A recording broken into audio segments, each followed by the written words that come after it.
মূলত প্রসঙ্গটা হলো কোরবানি। যেহেতু কোরবানি আমাদের সামনে, তিনটা ইবাদত, একটা হলো জাকাত, এরপরে হলো কোরবানি, এরপরে হলো হজ।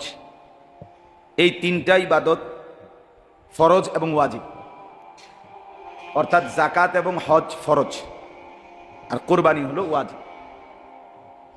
কাজেই ফরজ এবং ওয়াজিবের মধ্যে খামখেয়ালি করা যায় না। মন চাইলে করলাম, মন চাইলে করলাম না। ফরজ ওয়াজিব এটারে বলে না। ফরজ ওয়াজিব মানেই হলো আল্লাহ তাআলার যেই হুকুম বাধ্যতামূলকই করতে হয়, এখানে কোনো ছাড় দেওয়া যায় না, বাদ দেওয়ার সুযোগ নেই। এই কারণে একজন মুসলমান হিসাবে প্রত্যেকেরই উচিত জাকাত, কোরবানি এবং হজ যেহেতু ফরজ এবং ওয়াজিব, এই সম্পর্কে ভালোভাবে বুঝে নাও মাসআলা। এটা আমাদের প্রত্যেকের উচিত, কারণ এটা ফরজ ইবাদত, ওয়াজিব ইবাদত।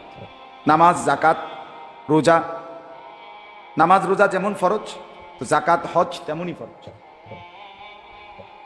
এই জন্য বিষয়টার প্রতি গুরুত্ব দেওয়া আমাদের উচিত।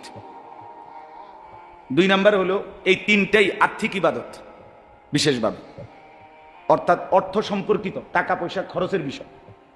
জাকাত মানে নির্দিষ্ট পরিমাণ টাকা নির্দিষ্ট পরিমাণ খাতে ব্যয় করতে হয়। কোরবানি মানে আল্লাহর সন্তুষ্টির জন্য প্রাণী জবাই করতে হয়। হজ মানে নির্দিষ্ট পরিমাণ টাকা আল্লাহর রাস্তায়, আল্লাহর ঘরের জিয়ারতের উদ্দেশ্যে খরচ করতে হয়।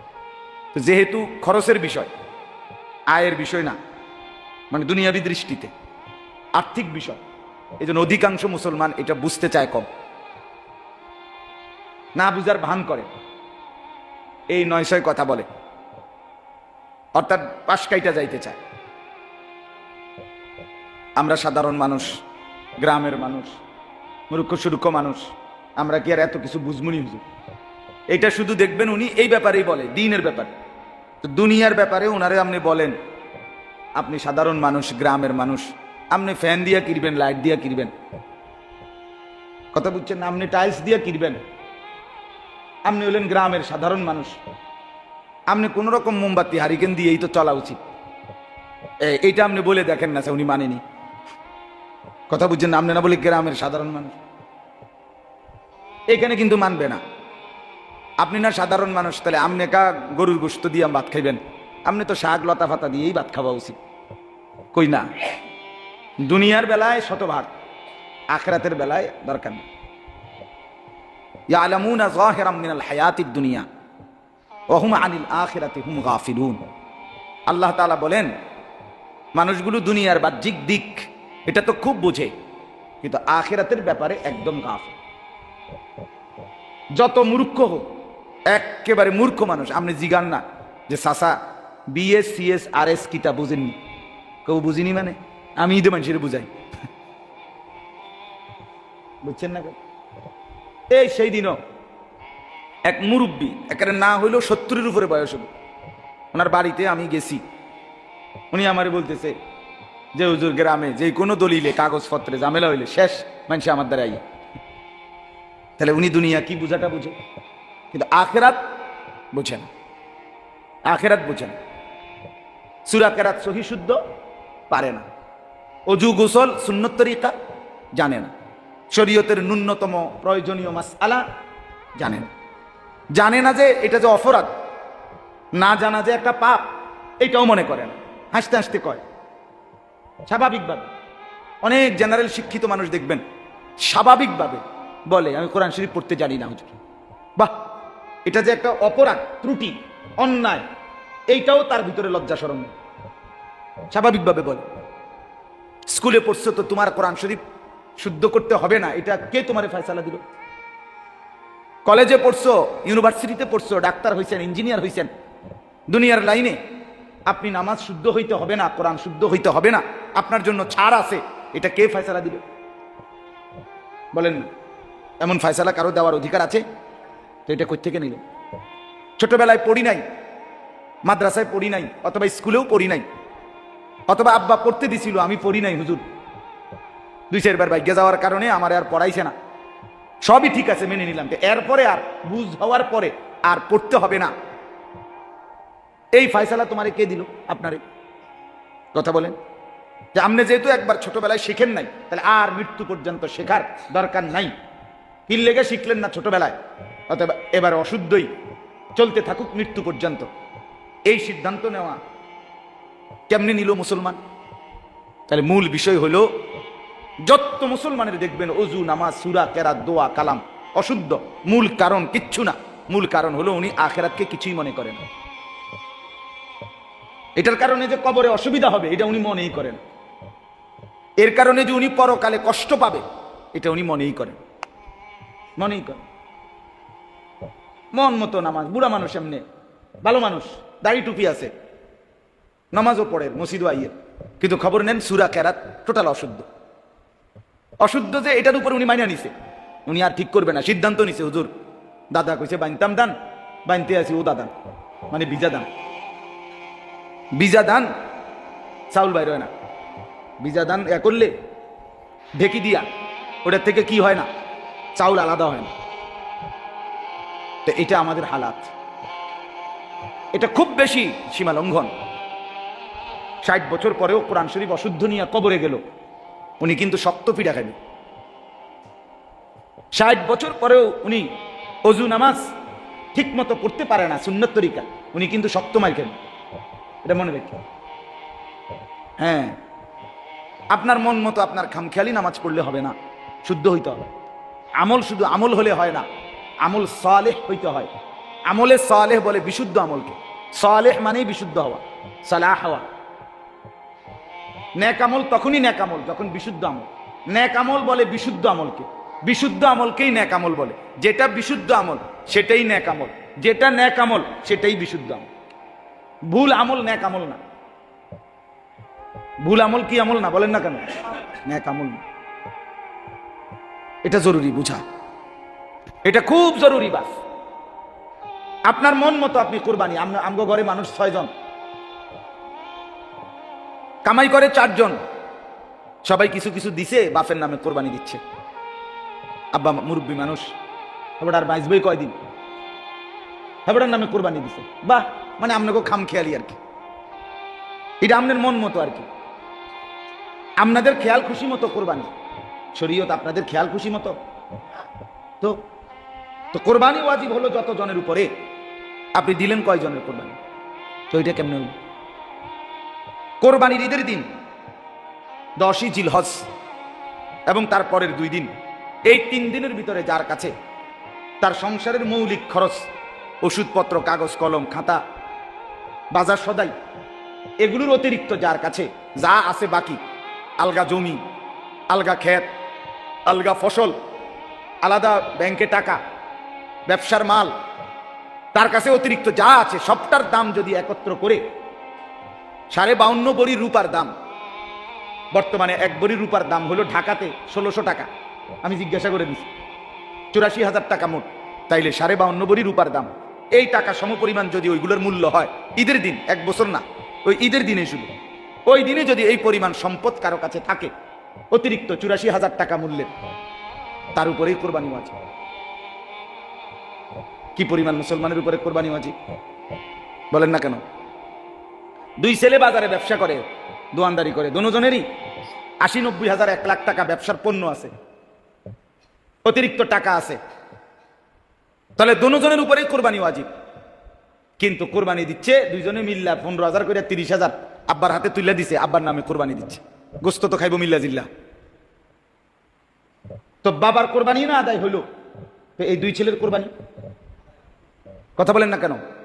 এই 2 ছেলের কোরবানি আদায় হইছে, তাহলে এই 2 ছেলে তো সম্পূর্ণ পাপী, গুনাহগার, গুনাহগার।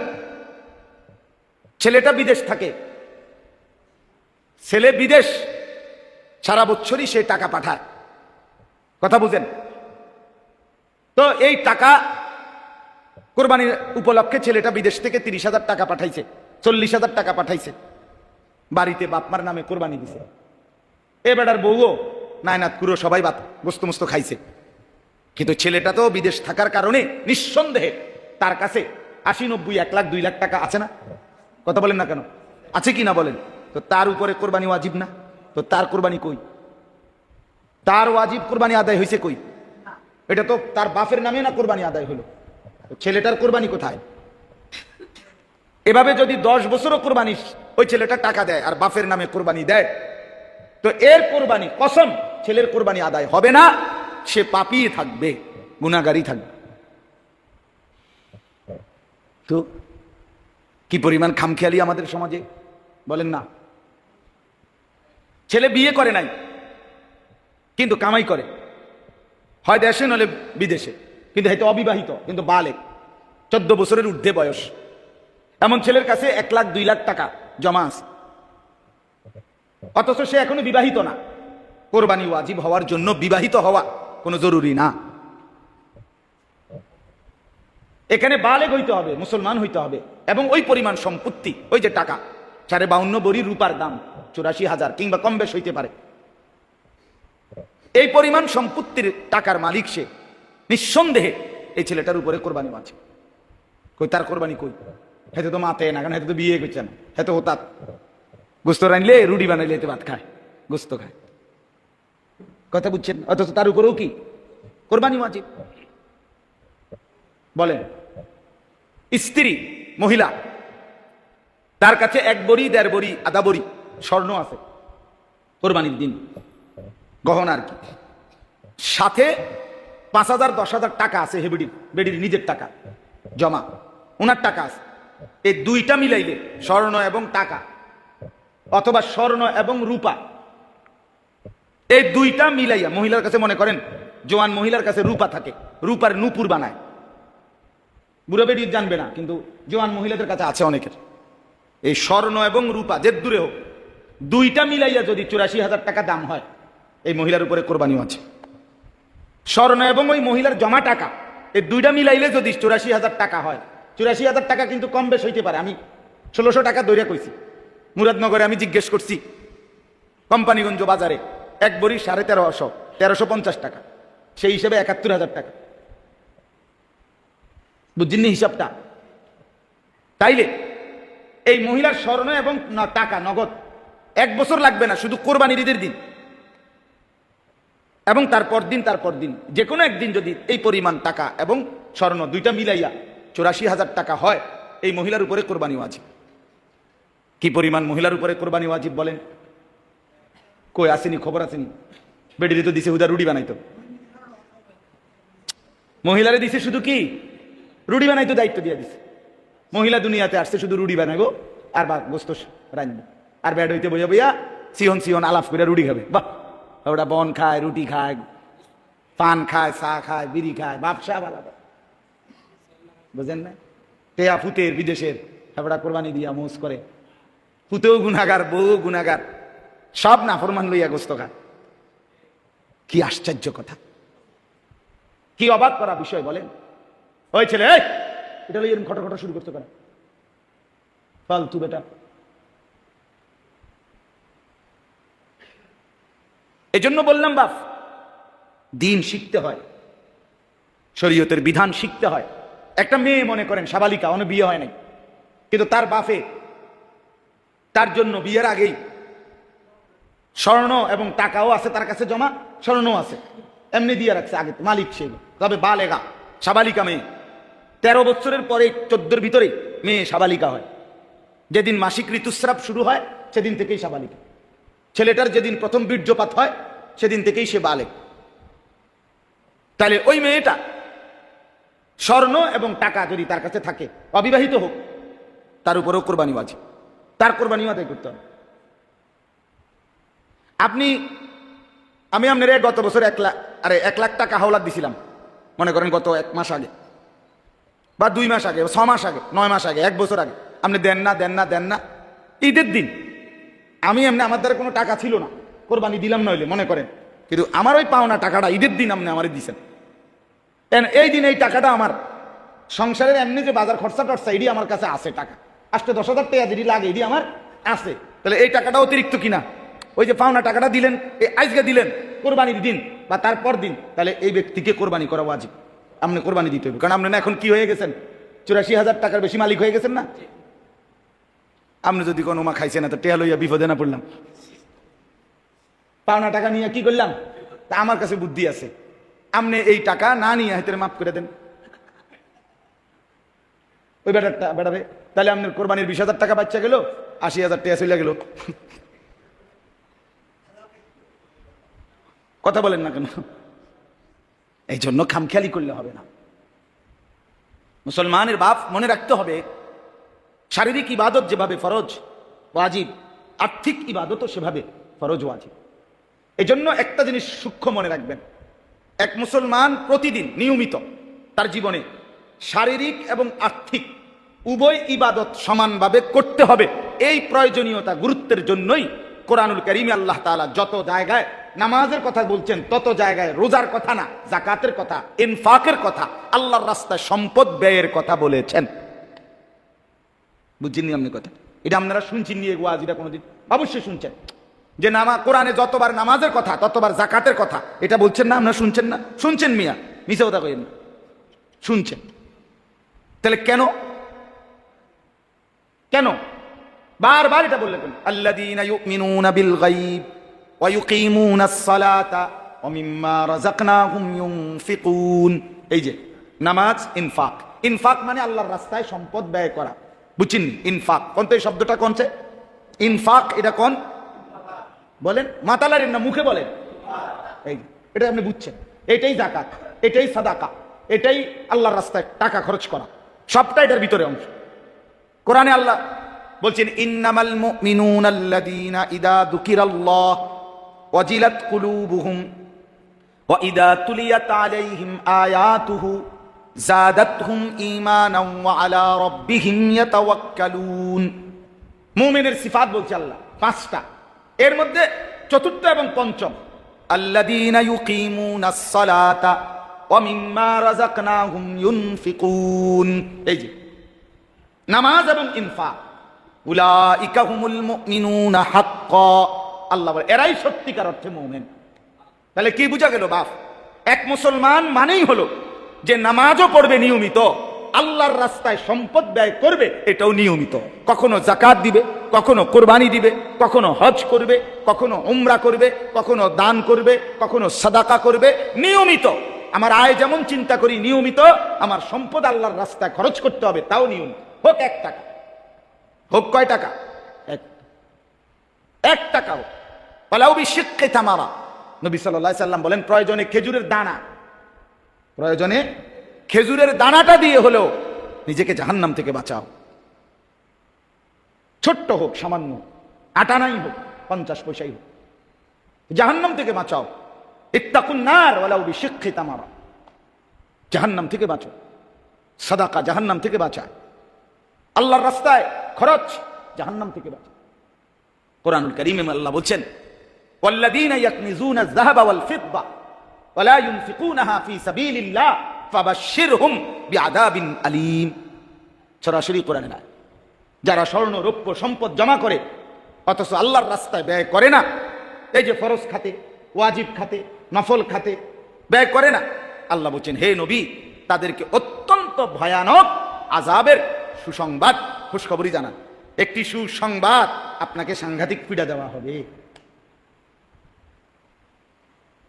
আমরা অনেক সময় মাদ্রাসায় পড়াকালীন বলতাম, আইয়ো তোমার এই আজকে আইয়ো, মজার খবর আছে, তুমি যাও হুজুর, তোমার কথা জিঙ্গাইছে, বলি না, যাও। তা আল্লাহ বলছে ফাবাশশিরহুম, সুসংবাদ দেন। সুসংবাদ কিসের? বিআযাবিন আলীম, অত্যন্ত ভয়ানক আযাবের। আল্লাহকে যদি বলেন আল্লাহ কেমন ফিডাটা ফিটবেন, একটু স্যাম্পল কইবেন, হালকা একটা যদি আইডিয়া দিতেন ফিডাটার ধরনটা কেমন, তো আল্লাহ বলে আচ্ছা তো ধরনটা একটু বলি। ইয়াউমা ইউহমা আলাইহা ফি নারি জাহান্নাম, তোমার সম্পদগুলো জাহান্নামের আগুনের মধ্যে পোড়াইয়া গোল বানানো হবে, গোল ফুটবলের মতো বানাইয়া, সেই ফুটবলের চাকা দিয়া, মানে সম্পদের গোল চাক্কাটা দিয়া আগুনে পুরানো, এটা দিয়া ফাতুকুয়া বিহা জিবাহুহুম ওয়া জুনুবুহুম ওয়া যুহুরুহুম, তোমার কপালে, কোমরে, পিঠে দাগ লাগানো হবে। কতক্ষণ? হাসরের মাঠে বিচার কাজ চলবে যতক্ষণ। হাসরের মাঠে বিচারের কাজ চলবে কতদিন জানে শুধু আল্লাহ। বাকি একদিন কতটুকু টাইম? আল্লাহ বলছে 50,000 বছর। কসম খোদার, কোরআনের আয়াত। একদিন কয় হাজার? একদিন, একদিন। জি চাচা, 1000 বছর। কোরআনের আয়াত এটা। ফি ইয়াউমিন কানা মিকদারুহু 50 আলফা সানাহ। রব্বে করিম বলে হাসরের ময়দানের একদিন 50,000 বছর। এভাবে চলবে কতদিন বান্দা? আমি আল্লাহ ছাড়া কেউ জানে না।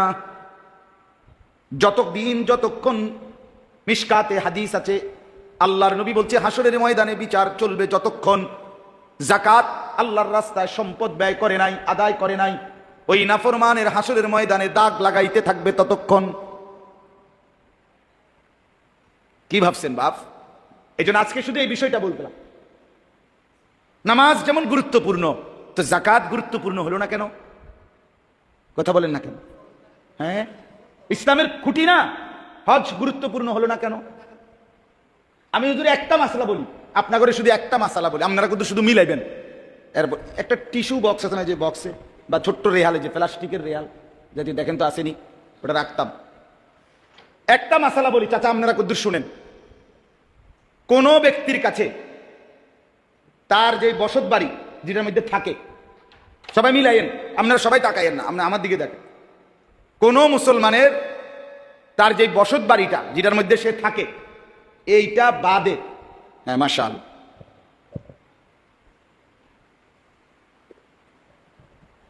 কথাটা দেখেন, মানে এই যে বসত, এখানে আমি থাকি, এটা আমার বসত ভিটা, এইটা বাদে যদি কোন মুসলমানের কাছে শুধুমাত্র কদ্দুর জমি আছে, 20 শতক, 10 শতক, 12 শতক জমি আছে, হেবড়া, আর কিচ্ছু নাই, ব্যাংকে টাকা নাই, ফুদ বিদেশ নাই, বাজারে দোকান নাই, আলগা কোনো কামাই নাই, আছে বাড়িটা আর কোনটা, এই জমিয়ান 10-12 শতক, 20 শতক জমি আছে। এই জমিটার একাংশ, কিছু অংশ বিক্রি করলে 2 শতক, 3 শতক, 4 শতক, 5 শতক, মানে কিছু অংশ যদি বিক্রি করে, তাহলে তার সংসারের যে কয়জন সদস্য জাগরে হে চালায়, ওই আপনি মাইয়া বিয়ে দিয়ে লাইছেন, এবারে হিসাব ধরলে হইতো না, ফুদ বিয়ে করাই লাইছেন, হে কামাই করে, তার হিসাব ধরলে হবে না। আমার টাকা দিয়ে যাদের খরচ করি, এই কয়জন মানুষের আপনার মৌলিক খরচ, ওই যে ওষুধপত্র, বাজার, চাল ডাল, তেল, সাবান, হ্যাঁ, বই খাতা, কাগজ কলম, গ্যাস, বিদ্যুৎ, পানির বিল ইত্যাদি, মনে করে এই যে মৌলিক খরচ, এগুলোর কয় কিনা, এগুলো এবং আল্লাহর রাস্তায় হজে যাওয়া, আল্লাহর ঘরে থাকা আসা, এই হজের যেই খরচ, এই দুইটা ওই জমিটার একাংশ যদি বিক্রি করে তাহলে হবে।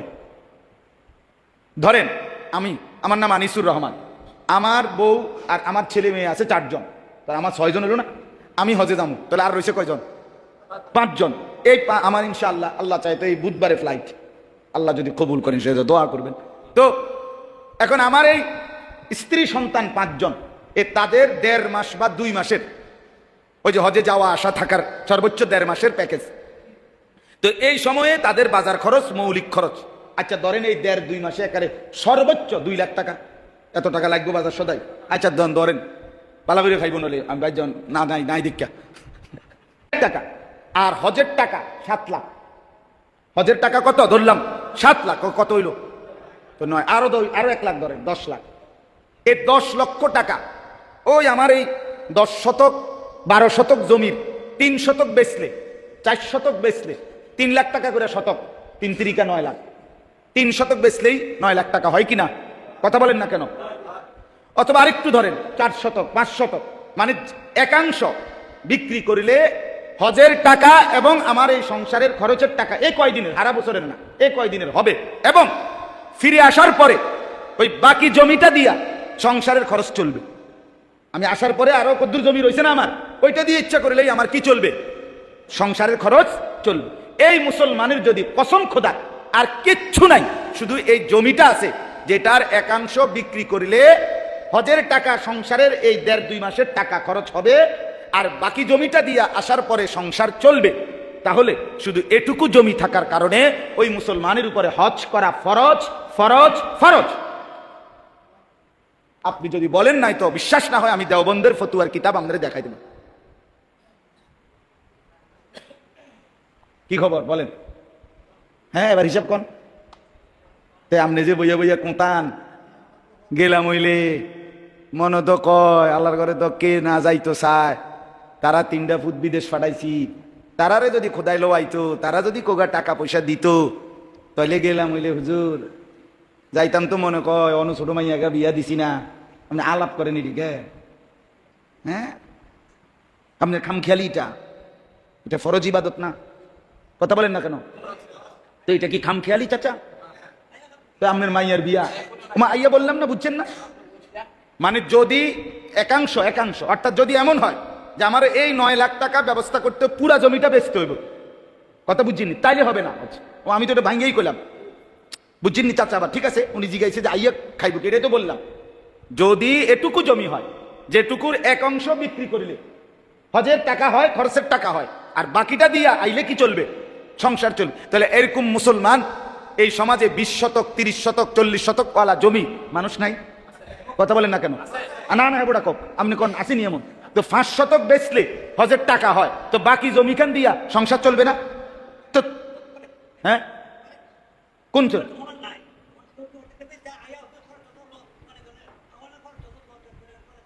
পরে কয়দিন আপনি বাঁচবেন, এই হায়াতের নিশ্চয়তা কয়দিন? তো তাইলে আপনি এটা বুঝবেন কেমনে? কথাটা বুঝছেন না? আপনি তো 200 বছরের হায়াত লই আসেন নাই। তাইলে যার হায়াত আছে তার রিজিক আছে কিনা বলেন? যাকে আল্লাহ হায়াত দিছেন তাকে আল্লাহ রিজিক দিছেন কিনা? তো যার হায়াত, যার রিজিকও আছে, অবশ্যই রিজিক আছে। তাইলে তো আমরা কেউই কোনোদিন, আমার কাছে মনে করেন আমি 20,000 টাকা কোরবানি আমি এটা খরচ করতাম না জীবনও, কারণ আমার যদি এই টাকাটা তো 30 বছর পরে হইলো লাগবে।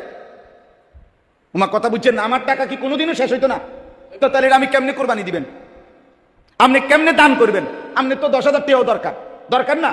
এখন না 1 লাখ টাকা আছে, তো এই 1 লাখ টাকা যে সময় খরচ হয়ে যাব, তো এই সময় আপনার এই 10,000 টাকা লাগবে না? তো এই কথা চিন্তা করলে আপনি জীবনে কোনোদিন আর্থিক ইবাদত করতে পারবেন? তাইলে এটা বুঝতে হবে। এই জন্য এই পরিমাণ জমি যে আসার পরে সংসার চলবে স্বাভাবিকভাবে, এটা দিয়েই চলবে, এটার আয় দিয়েই জমি ফসল উঠবে, এটা দিয়ে চাষাবাদ করবে, এর দিয়েই চলতে পারবে। সেখানে আমাদের সমাজে মুসলমান শুধু জমির মালিক না, জমিও আছে অনেক, ছেলে বিদেশ, নিজের আলগা কামাই আছে, গোলা ভরা ধান আছে, এক সিজনে যেই ফসল হইছে এই ফসলের মধ্যে খায় যেদূর বেচে না বাকিটা, কতমুখী টাকা ওনার কাছে আছে, আছে না বলেন না কেন? তাহলে এই সবগুলো টাকা থাকার পরেও এই মুসলমান তো হজে যায় না, সে তো হজে যায় না, বরঞ্চ 9-6 বলে ছেলে বিয়ে দেই নাই, মেয়ে বিয়ে করাই নাই, বাড়িতে একখান ঘর করি নাই, আরো কদ্দুর জমি কিনি নাই। এগুলোর সাথে হজ্জের কি সম্পর্ক বলেন? তাহলে আমি ছোট্ট উদাহরণ দিলাম, রাত হইছে দেখে দেরি করতে চাচ্ছি না, কিন্তু আপনাদের কাছে এটা বুঝাইলাম বাবা। এবার একটা কথা শুনেন, সাংঘাতিক কথা শুনেন। রাসূলুল্লাহ সাল্লাল্লাহু আলাইহি ওয়াসাল্লামের পরিষ্কার হাদিস, হজ ফরজ হওয়ার পরেও যে মুসলমান হজ না করে মৃত্যুবরণ করলো, খোদার কসম নবী বলছে যে সে হয় ইহুদি মরলো নয় খ্রিস্টান মরলো, তুই বেঈমান মরলি, মুসলমান মরলি না। রাসূল বলছে, কত বড় কথা বলেন। এরপরে আর কি কথা থাকে? ফালিয়ামুত ইনশা ইয়াহুদিজ্ঞান বা ইনশা নাসরানিজ্ঞান। ওফো, আমার এ কথাও নবী বলে নাই যে তার মৃত্যু হয় মুসলমানের হয়েছে নয়তো ইহুদির মৃত্যু হয়েছে, এটা না। তার মৃত্যু ইহুদির মৃত্যু হলো অথবা খ্রিস্টানের মৃত্যু হলো, মুসলমান শব্দটাই সরাইয়া ফেলছে নবী। একবারই ফরজ। না না একবারই তো, একবারের কথাই তো বলতেছি, একবারই তো টোয়া ফাইতেছি না আমরা, করুন না, একবারই তো যাইতে চাচ্ছে না। প্রশ্ন তো একবার নিয়েই প্রশ্ন, একবার যাওয়ার জন্যই বলা হচ্ছে। তাইলে বলেন, এই জন্য বললাম বাপ, আমাদের মধ্যে খামখেয়ালি সীমাহীন। আমি প্রথমে এই জন্য কথাটা শুরু করলাম যে যাকাত, কোরবানি, হজ, এই তিনটার সাথে যেহেতু টাকার সম্পর্ক, এই জন্য ইচ্ছা করে মাথা নোয়া রাখে, এটা বুঝতেই চায় না, এটা শিখতেই চায় না, জানতেই চায়, বুঝেন না? সর্বোচ্চ ফেতরার টাকাটা জিজ্ঞাস, কিন্তু জাকাতের হিসাব জিজ্ঞাসা। রমজান মাসে ফেতরা কত আইসো জোর, বাপরে আওয়াজে মনে হয় আমরা এত বড় দানশীল উড়াই লাগবে। সোজা কথা, একবারে মসজিদের বারিন্দার থেকে শিক্ষার দিয়া কয়, ইমাম সাহেব হুজুর ফেতরা কত কইেন, মাইকে কইয়া দিয়েন। হ্যাঁ, উনি জানে 100-150 টাকা, 100 টাকার বেশি উঠতো না। মানুষ 27 জন, 2700 টাকা, এটা যদি শিক্ষার দিয়েও দেই মাইক দিয়েও দে, পোস্টার লাগাইও দেই, অসুবিধা কি? তার টাকা 2700 যা মাইকিং করে দিলেই কি? যাকাত, হ্যাঁ, রাসূলুল্লাহ সাল্লাল্লাহু আলাইহি ওয়াসাল্লাম বলেন যে যাকাত আদায় করে না, কসম খোদার, নবীজি বলছেন কিয়ামতের দিন আরেকটা শাস্তি হবে তার। সেটা কি? মুসসিলা মালুহু শুজাআন আকরা, তার এই মালগুলোকে অত্যন্ত বিষধর কালো সাপ, যেটা টাক মাথাওয়ালা, বিষের কারণে যার মাথার চুল নাই, এরকম টাক মাথা বিশিষ্ট বিষধর সাপের আকৃতি দিয়া তাকে পেঁচাইয়া তার দুই গালের মধ্যে ওই সাপ ঠোকরাইতে থাকবে আর বলবে আনা মালুকা আনা কানজুকা, আমি তোর জমানো মাল, আমি তোর জমানো সম্পদ। বলে এই জন্য আমাদের জীবনের ইবাদত, জানের আল্লাহর জিকির, কোরআনুল কারীমের তেলাওয়াত, 5 ওয়াক্ত নামাজ, রোজা, এটা যেমন জরুরি, আমাদের অর্থের ইবাদত, যাকাত, কুরবানি, হজ, এটাও জরুরি।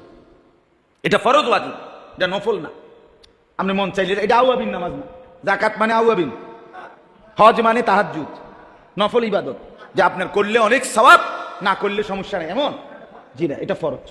আমি খুব এটাই বুঝাইতে চাই, আমাদের এটা গুরুত্ব আমরা বুঝতেই চাই না, বুঝার মানসিকতাই নেই, আগ্রহী নাই এটা, অথচ এর মধ্যে সাংঘাতিক গুণ। আচ্ছা, কুরবানি, রাসূলুল্লাহ সাল্লাল্লাহু আলাইহি ওয়াসাল্লাম বলেন মান কানা লাহু সাআতুন ওয়া লাম ইউদাহি ফালা ইয়াকরুবান্না মুসাল্লানা, যে ব্যক্তির সামর্থ্য ছিল অথচ সে কুরবানি করলো না, রাসূলুল্লাহ সাল্লাল্লাহু আলাইহি ওয়াসাল্লাম বলেন ওই নাফরমান যেন আমাদের নামাজে না আসে, ঈদগাহে না আসে। কত বড় কথা! তাইলে ঘরের সদস্য কোরবানি ওয়াজিব 6 জনের উপরে, 3 ফুট বিদেশ 3 জনের উপরে কোরবানি ওয়াজিব। 3 জনের কোরবানি কই? 3 ছেলে কামাই করে, 3 জনের উপরে কোরবানি ওয়াজিব। ঢাকা চাকরি করুক আর চিটাং চাকরি করুক আর নবীনগরে দোয়ানদারি করুক, 3 জনের উপরে কোরবানি না। আমরা মিল্লা জিল্লা, হ্যাঁ, সবাই মিল্লা কিছু কিছু দাও, তার আব্বা মুরব্বী, এবারটা বাইজবো কেমনে, এবারটা আর অল্প কয়দিন বাইজবো, তাহলে এবারটা শুধু এই কোরবানির গোস্তের কারণে মারা যাইতেছে না নাকি? না না, এবারটা মরতেছে না কেন? তাইলে কি ব্যাপার? চাষা আপনি মরতে লইছেন, মরিয়া না যাবেন, কোরবানি দিয়ে আপনার কিতা, আপনি খাইবেন কয় টুকরা গোস্ত? এটা কোন কথা? আস্তাগফিরুল্লাহ। তাইলে যতজনের উপরে কোরবানি ওয়াজিব ততজনের কোরবানি আদায় করতে হবে, এটা খেয়াল করতে হবে, এটা খামখেয়ালি করলে হবে না। আমি একসাথে আপনাদের কাছে এই কথাটা বললাম, আপনাদের উচিত এবার মূল কথাটা শুনেন, শুধু উচিত হবে বুদ্ধিমান তারা যারা নিজের সম্পদের হিসাব একজন নির্ভরযোগ্য আলেমের কাছে শোনায়। সহজ বুদ্ধি, আপনি একজন ডাক্তার দেখাই এলাম, যেরুম এরুম, আপনি হুজুর আমার বাড়ি এই, ব্যাংকে আছে এত টাকা, আমার খেতে ফসলে জমি আছে দূর, কথা বুঝেন নাই, আপনি এটা কমপক্ষে এটুকু হিসাব দিলে একজন আলেম, ভালো আলেম, মুত্তাকি আলেম, মুফতি, যে বুঝে মাসালা বলতে পারবে, বলে এরুম হুজুর পামু কই, আপনি পাইবেন আল্লাহর জমিনে। আল্লাহ তাআলা জালের মতো, আল্লাহ তাআলা মানুষের রাহবারির জন্য, মাহবুব ভাই এই কথাটা বলতেছিল যে আহলুল্লাহর সোহবত ছাড়া, আল্লাহওয়ালার সোহবত ছাড়া জিন্দেগি বদলায় না। কসম খোদার, এটাই সত্য কথা যে আপনাদের প্রত্যেকের দিক নির্দেশনার জন্য আপনাদের অঞ্চলে আল্লাহ তাআলা আপনাদের জন্য আহলুল্লাহ পাঠাইছেন, বানাইছেন, তৈরি রাখছেন। আপনারা যদি মনোযোগ দিয়ে খুঁজতেন, মহব্বত করে আগাইতেন, আপনারাই উপকৃত হইতেন। এটা নিয়ম, প্রত্যেক জামানায় মানুষের উপযোগী আল্লাহওয়ালা আল্লাহ পৃথিবীতে রাখেন। আমরা যদি কনা আগের হেই বুজুর্গ অন কি আর আসেনি, আমি প্রায়ই বলি, বলতে কি বুঝাইছেন চাচা, আগের হেই বুজুর্গ নাই বলতে কিতা, জোনায়েদ বাগদাদির মতো আল্লাহর ওলি খুঁজতেছেন, এই তো না? তো ঠিক আছে, আমি মনে করেন আমি কিতাব থেকে পড়ছি, আপনারে আমি আপাতত আল্লাহর জোনায়েদ বাগদাদির মতো আমল আপনারে কয়টা দিন দিতে চাই। আপনি মাগরিবের পরে এক বসায় 1,00,000 বার কালেমা লা ইলাহা ইল্লাল্লাহর তাসবিহ পড়বেন, প্রতিদিন রাত্রে 20 রাকাত তাহাজ্জুদ পড়বেন, মাগরিবের পরে 20 রাকাত আওয়াবিন পড়বেন, ফজরের পরে 24,000 জিকির করবেন, মাগরিবের পরে 24,000 জিকির করবেন। এরম জন মোটা দাগের আপনারে ওই আগের বুজুর্গদের মতো এরম লম্বা আমল দেওয়া হবে। 7-15 দিন হইলে আপনি করবেন আমনের মতো ফিসাব, আমনের ফতে আমনে যান, আমার ফতে আমনে মিয়া, আমি কোনো কোনো বিচার আচার নাই আমনের ভিতরে মিয়া। আপনি আমার শরীরটা দেখছেন না, আমার জান চলে না, আপনি আমার এটি কিতা দিয়ে বসে এতটি আমল দিয়ে দিছে, বলেন না। অর্থাৎ নিয়ম হলো সময়ের অবস্থা প্রেক্ষাপটে আহলুল্লাহগণ আল্লাহর পক্ষ থেকেই এলহামি ভাবে মানুষের আমল ওজিফা এটা কি করে নিয়ন্ত্রণ করে দেয়।